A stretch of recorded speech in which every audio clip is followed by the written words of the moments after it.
はい、サイメントです。今日は、5000円の宴会を、やったので動画を撮ってみました。5000円かける8名様で、貸し切りでお店の方やってみました。はい、料理非常にいいものが仕上がったと思うので、ぜひご覧ください。はい、サイメントでした。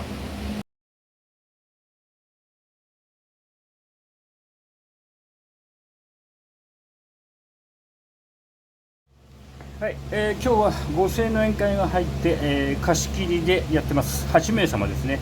こちらがその前菜になります。はい、こちらがフレッシュレバーを湯がいて、生姜の塩タレで、和えました。こちらが牡蠣、スチームした牡蠣、蒸し牡蠣を粉乳で和えました。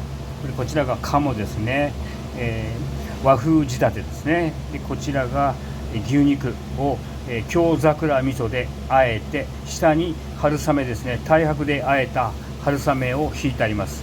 こちらがホタテを挟んだ卵ですね。ホタテを貝柱ホタテ挟みました。で黒酢のソースをかけました。こちらがフォアグラです。これはザクロをベースにした3種類のフルーツでソースを作ってみました。フォアグラのフルーツソースがけですね。はい、そんな感じになってます。